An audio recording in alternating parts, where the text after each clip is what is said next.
Buen día, República. Espero que se encuentren todos muy bien.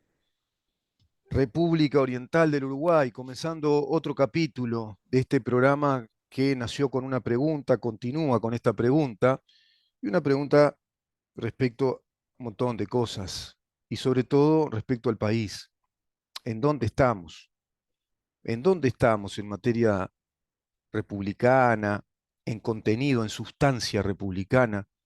¿En dónde estamos en cuanto a sustancia democrática republicana? Mirá qué combinación. Combinar democracia y república.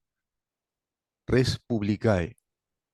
Viene del latín el bien público, el ordenamiento público, la capacidad de administrar un orden, un colectivo, una sociedad, de acuerdo a los principios del bien público, aceptando, a su vez, que el Estado es una unidad política y jurídica, una unidad territorial, una unidad jurídica, un ordenamiento jurídico, cuyas bases se plantean en la Constitución de la República. Parece una clase de derecho, ¿no? Cuando uno empezaba, de pronto, derecho constitucional 1. ¿Y por qué les digo esto?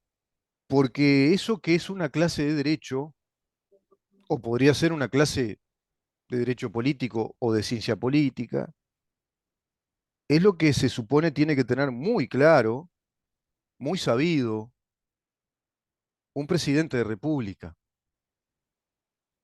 el primer magistrado, dicen en algunos países, el primer intérprete al cual el soberano, el pueblo, le encomendó la tarea de presidir precisamente ese orden jurídico y político que hay que administrar, que hay que conducir, porque en definitiva un presidente es un funcionario público, el primero en responsabilidad, sobre el cual recaen las responsabilidades públicas mayores de administrar, de llevar adelante ese orden que los constituyentes nos legaron, la Constitución de la República, la Constitución en este caso de la República Oriental del Uruguay.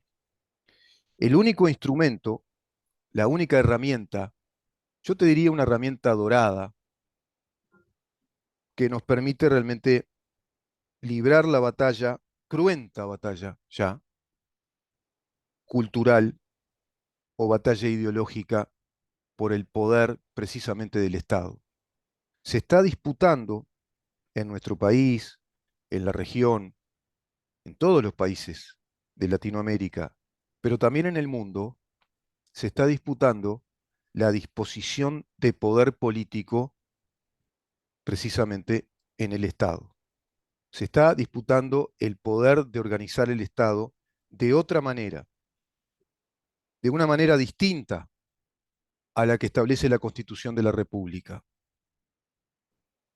En parte, los gobiernos del Frente Amplio, durante esos 15 años que fueron consecutivos, con mayorías parlamentarias, logrando, por el coeficiente que plantea inclusive la Constitución, tener mayorías del 50% más uno o del 51%, logrando determinadas leyes, pero hay otras leyes que de todas maneras requieren los 2/3 de ambas cámaras, requieren las mayorías especiales, vale decir, requieren y requerían en aquel entonces de la aprobación del voto de integrantes de la oposición de aquel entonces en aquellos gobiernos del Frente Amplio. Y esos integrantes de la oposición de aquel entonces permitieron que el Estado uruguayo se desconfigurara de acuerdo a lo que la Constitución ordena. Y hay conjunto importante de leyes que son de orden público, que son leyes que afectan notoriamente la actividad institucional del país y por supuesto de todas las personas que desconocen los principios constitucionales, que desconocen las disposiciones de la Constitución. Por ende, son ajenas al orden jurídico uruguayo, son inconstitucionales desde el punto de vista técnico jurídico. Por ejemplo, el propio código que derogó el Código del Proceso Penal, que deroga el código anterior, estableciendo ese modelo híbrido de fiscalías inquisitivas y acusatorias a su vez, con potestades administrativas de medidas cautelares, el juicio abreviado, con negociaciones de las penas, admitiendo la confesión de la parte, cosa que prohíbe la Constitución, por ejemplo. Y así podemos seguir. La Fiscalía de Lesa Humanidad. En su momento volveremos a analizar por qué es absolutamente aberrante y todo acto jurisprudencial aparente que tiene esa Fiscalía del doctor Percivale es nula. Jurisprudencialmente son actos nulos, están viciados de nulidad. No reconocen disposiciones claras del Código Penal, artículo 15, y retroactividad de la ley penal más grave. No reconocen la doctrina principal, los principios generales del derecho penal. No reconocen disposiciones de la Constitución de la República desde los artículos 12 al 23. No reconoce lo que establece el artículo 9 del Pacto de San José de Costa Rica respecto a la irretroactividad de la ley penal más grave. No reconoce el Estatuto de Roma que suscribe nuestro país en el 2006 respecto al mismo principio jurídico, penal, la irretroactividad de la ley penal más grave. No reconoce que esos tratados, como así lo establece a texto expreso el Estatuto de Roma, tienen el carácter jurídico de complementariedad. Ese es otro principio jurídico, la complementariedad. ¿Qué quiere decir? Que se aplican esos estatutos, esas cláusulas estatutarias que suscribe el Estado uruguayo, si nuestra ley no contempla esas situaciones o no tenemos legislado nuestro derecho soberano e interno esos temas. Todo eso está siendo violentado, desconocido.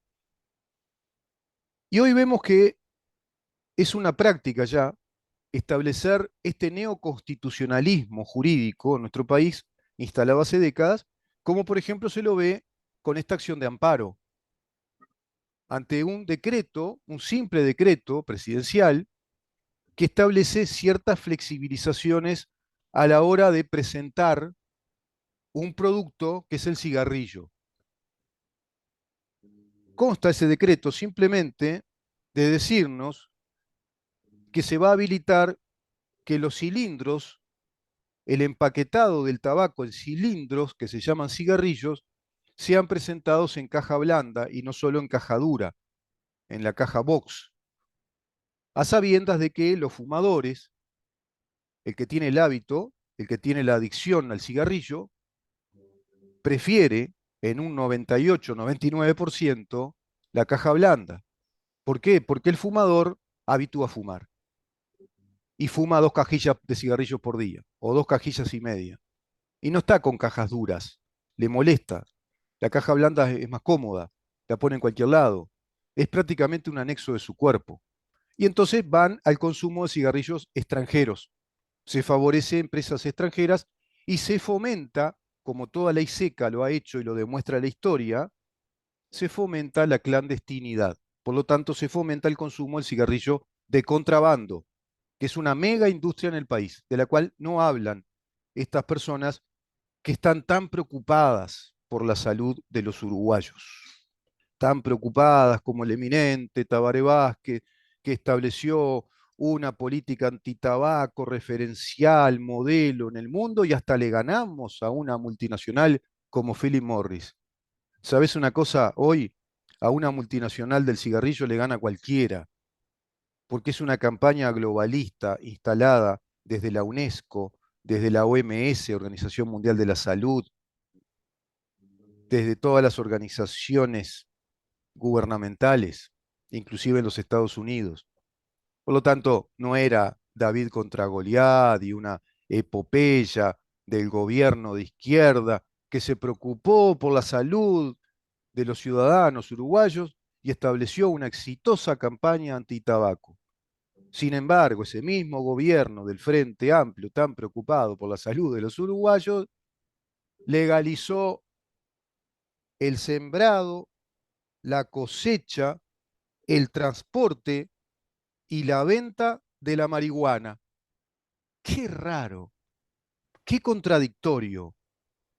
Y hoy por hoy, cualesquiera de nosotros lo sabe, salimos a la calle y la baranda de marihuana es impresionante en el país. Por todos lados, porque ya está naturalizado, porque cualquiera se arma una seca, como dicen los chiquilines, o decían los chiquilines de antes, que ya no son tan chiquilines, no sé cómo le dirán ahora, y arman los cigarritos de marihuana y todo el mundo fumando marihuana. Ya los gurises, la chiquilinada, no fuma cigarrillo, tabaco, fuma marihuana y consumen pasta base y toman alcohol y van a las fiestas de electrónica o lo que fuere y consumen anfetaminas, metanfetaminas, efedrina.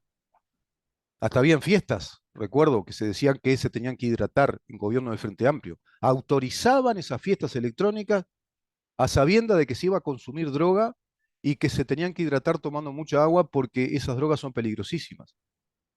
Pues sabían que se iban a drogar con metanfetaminas o algo por el estilo. Entonces, evidentemente estamos ante una asquerosa hipocresía y el simulacro de una convivencia democrática cuando en verdad estamos en plena batalla cultural e ideológica contra un marxismo organizado desde el PCNT, Frente Amplio, y un poder judicial que en gran medida es la justicia compañera. Es la justicia compañera. Y parece ser que se pretende gobernar aplicando el neoconstitucionalismo. En este caso, digamos que la teoría o la doctrina de los intereses difusos para llevar adelante una acción de amparo, que es un recurso simple, directo, cualquiera lo puede hacer, pero si se ve afectado, si tiene la legitimidad procesal para hacerlo. ¿Y cuál es la legitimidad procesal para una acción de amparo? Cuando es violado un derecho subjetivo y la Constitución, cuando una disposición legal o un decreto de un gobierno en clara violación con disposiciones constitucionales, afecta notoriamente un interés personal ilegítimo, o un derecho subjetivo, o un derecho adquirido, y los intereses difusos plantean la teoría de que de pronto un grupo de personas, un colectivo muy preciso, también muy determinado, puede verse afectado por una disposición legal o por un decreto. Pero debe ese grupo estar identificado incluso y que se vea que es inevitable que en el futuro inmediato se afecten derechos personales ilegítimos. Esos son los intereses difusos. Y admiten parte de esa doctrina incluso, aceptando el neoconstitucionalismo, que es el marxismo jurídico, entre ellos Chelsea Vidar y otros juristas, que esos intereses difusos no deben admitir en su argumentación para la acción de amparo, no pueden admitir suposiciones, conjeturas, opiniones. Bueno, cuando ustedes lean lo que dispone la sociedad antitabaco y a la cual le hace caso la jueza acogiendo la acción de amparo, son suposiciones. No, si se flexibiliza con este decreto el cigarrillo en su presentación, que sea en cajilla blanda y que los cigarros adentro tengan la marca del cigarrillo, la firma de la empresa, la marca del cigarrillo, para que sean detectados y el fumador sepa qué cigarro fuma, y que tengan el filtro diferenciado con el color que le corresponde a la marca, para identificar esa marca y saber que esos cigarros no son truchos, que no se están falsificando como se hace hoy en tabacaleras clandestinas, porque se está cumpliendo todos los síntomas de una ley seca, como pasó en Estados Unidos cuando se prohibía el alcohol. Está pasando lo mismo con el cigarrillo y se afecta a la industria nacional y se afectan familias nacionales. ¿Qué dice entonces esa argumentación?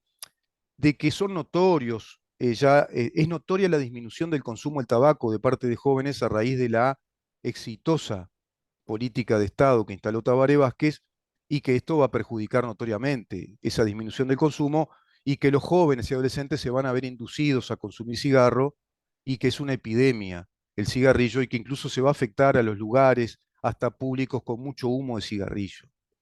Una cosa tan disparatada, todo un conjunto de suposiciones, pero evidentemente pretenden gobernar mediante un recurso o una acción de amparo, pretenden gobernar por la vía judicial, pretenden romper entonces la autoridad del gobierno por la vía judicial. Ya había pasado con las vacunas del COVID, ¿se acuerdan? la acción de amparo, y recuerdo al doctor Chereta planteando una cosa increíble respecto a este mismo tema en materia de ordenamiento territorial. Pero se nos va muy largo el tema y recibimos a la licenciada Valentina Hughes, no sé si está por ahí, o si no, vamos a una pausa, si te parece, Damián, y recibimos, porque volvió la licenciada Valentina Hughes, nutricionista, para hablar con nosotros de cómo cuidarnos, cómo cuidar nuestra salud, y hoy vamos a tratar el tema del cuidado de lo gastrointestinal. Quédate ahí.